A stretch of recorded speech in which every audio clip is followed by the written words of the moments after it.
Bagaimana jika alasan mengapa doamu terasa lama terkabul bukan karena Tuhan menahan, tetapi karena hatimu masih belajar menerima? Bagaimana jika yang selama ini kamu tunggu sebenarnya sudah bergerak ke arahmu, namun kamu belum berada dalam frekuensi yang sama untuk menyambutnya? Kita diajarkan untuk bersyukur setelah mendapatkan sesuatu, setelah promosi itu datang, setelah rekening terasa aman, setelah hubungan yang diimpikan akhirnya terwujud. Kita menunggu bukti, lalu mengucap terima kasih. Seolah-olah rasa syukur adalah reaksi, padahal mungkin ia adalah penyebab. Coba pikirkan ini dengan jujur. Ketika kamu berkata, "Aku akan bersyukur kalau sudah punya," di dalam kalimat itu tersembunyi satu pesan halus. Sekarang aku belum cukup. Dan bawah sadar tidak memproses negosiasi. Ia hanya merekam identitas. Jika identitas yang terus kamu ulang adalah aku kurang, maka hidup akan terasa seperti perjalanan mengejar tanpa garis akhir. Namun ada orang-orang yang aneh. Mereka belum punya banyak, tetapi wajahnya tenang. Mereka belum mencapai puncak, tetapi langkahnya ringan. Mereka bersyukur bukan karena hasil sudah di tangan, tetapi karena percaya proses sedang berjalan. Dan seringkali, justru merekalah yang tampak cepat diberi. Apakah ini keberuntungan? Atau ada pola tak terlihat yang bekerja diam-diam di bawah permukaan kesadaran? Psikologi menyebutnya sebagai pembentukan identitas dan sistem aktivasi retikular. Filsafat Timur menyebutnya keselarasan dengan arus kehidupan. Fisika kuantum berbicara tentang pengamat yang memengaruhi realitas yang diamatinya. Namun sebelum semua istilah itu, ada satu pertanyaan sederhana. Siapa dirimu sebelum hasil datang? Tarik napas perlahan. Bayangkan kamu menginginkan sesuatu saat ini. Mungkin kesehatan yang lebih baik, mungkin ketenangan batin, mungkin kelimpahan finansial, mungkin pasangan yang sejalan. Sekarang jujurlah, apakah kamu menginginkannya dari rasa penuh atau dari rasa kosong? Ada perbedaan yang sangat halus namun menentukan. Ketika kamu menginginkan sesuatu dari rasa kosong, energinya tegang. Ada dorongan, ada kecemasan, ada rasa takut kehilangan sesuatu yang bahkan belum kamu miliki. Namun ketika kamu menginginkan sesuatu dari rasa penuh, energinya lembut. Ada antusiasme tanpa keterikatan. Ada harapan tanpa ketakutan. Orang yang bersyukur sebelum punya, hidup dari rasa penuh itu. Mereka berkata dalam hati, hidupku sudah cukup dan lebih banyak lagi sedang menuju. Kalimat ini bukan afirmasi kosong. Ia adalah keputusan identitas. Carl Jung pernah menulis bahwa apa yang tidak kita sadari akan mengendalikan hidup kita, dan kita akan menyebutnya takdir. Jika di bawah sadar tertanam keyakinan aku selalu kekurangan, maka bahkan saat keberlimpahan datang, kamu akan merasa belum cukup. Namun jika identitas terdalam adalah aku sudah diberkahi, maka bahkan dalam keterbatasan, kamu merasa stabil. Stabilitas batin menciptakan kejernihan pikiran. Kejernihan pikiran membuka peluang yang sebelumnya tak terlihat. Inilah salah satu pola tak terlihat itu. Otak memiliki sistem penyaring yang disebut sistem aktivasi retikular. Ia menentukan informasi mana yang akan kamu perhatikan. Jika kamu fokus pada kekurangan, otakmu akan terus mencari bukti kekurangan. Jika kamu hidup dalam rasa syukur, otakmu akan mulai melihat peluang. Perhatikan orang yang selalu mengeluh tentang ekonomi. Ia jarang melihat peluang kecil di sekitarnya. Bandingkan dengan orang yang berkata, "Aku bersyukur masih punya kemampuan belajar dan bekerja." Ia lebih cepat mengambil langkah. Rasa syukur bukan hanya emosi. Ia adalah lensa. dan lensa menentukan apa yang terlihat. Sekarang mari kita masuk lebih dalam. Bersyukur sebelum punya bukan berarti berpura-pura semuanya baik-baik saja. Ia bukan menolak kenyataan. Ia adalah latihan mengubah titik awal. Alih-alih memulai dari aku belum punya, kamu memulai dari aku sudah cukup untuk menerima. Bayangkan kamu adalah tanah. Benih tidak tumbuh karena tanah berteriak, "Aku butuh tanaman." Benih tumbuh karena tanah siap menerima. Rasa syukur adalah kesiapan itu. Coba lakukan latihan sederhana ini.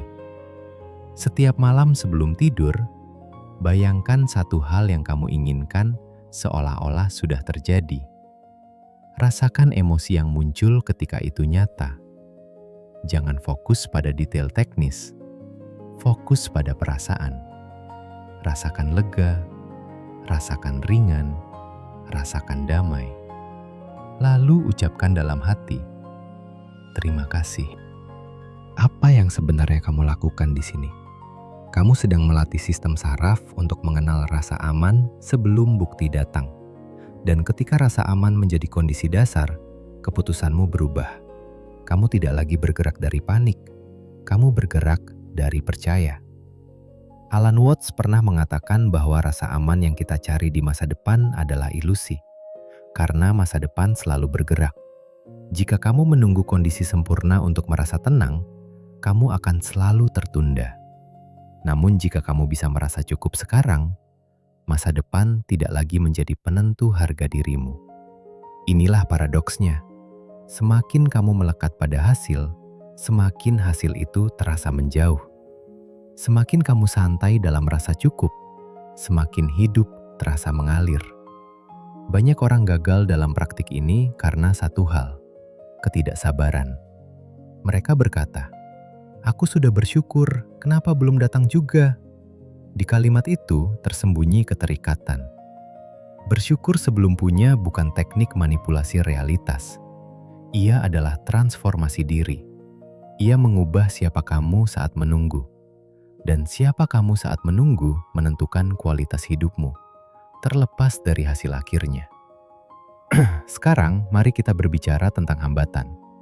Hambatan pertama adalah rasa takut kecewa. Kamu mungkin pernah berharap besar, lalu kenyataan tidak sesuai.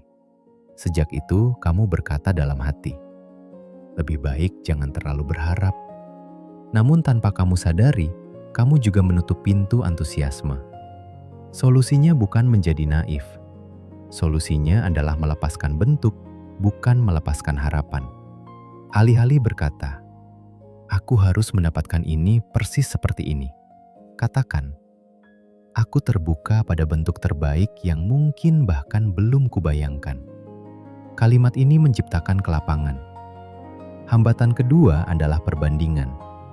Saat kamu melihat orang lain sudah mencapai sesuatu yang kamu inginkan, rasa syukur mudah runtuh.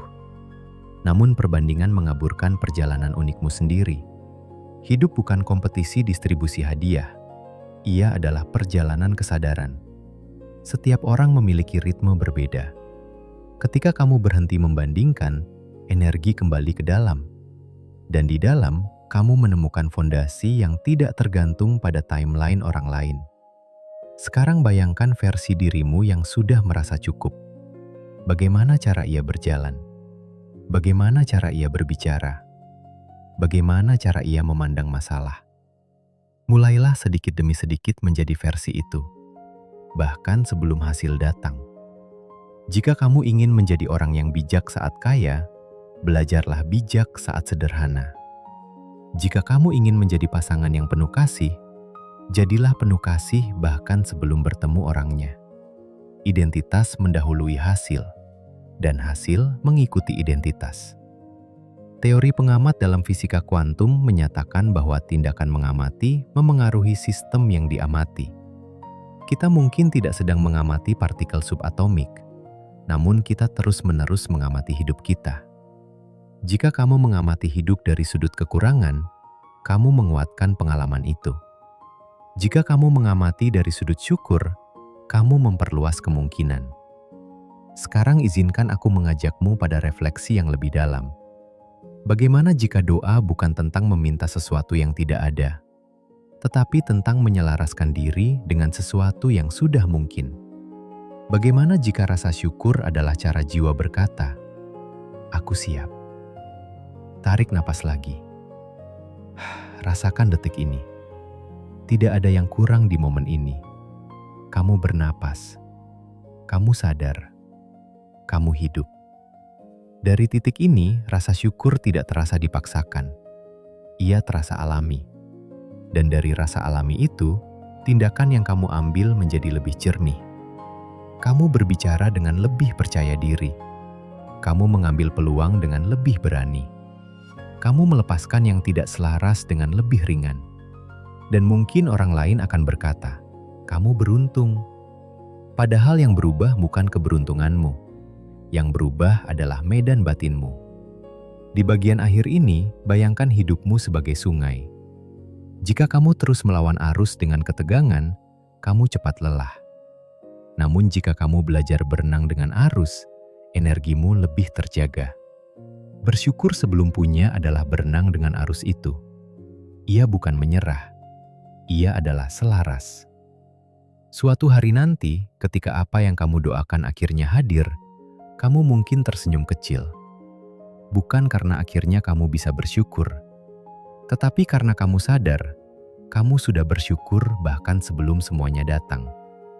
Dan mungkin, justru itulah alasannya ia datang.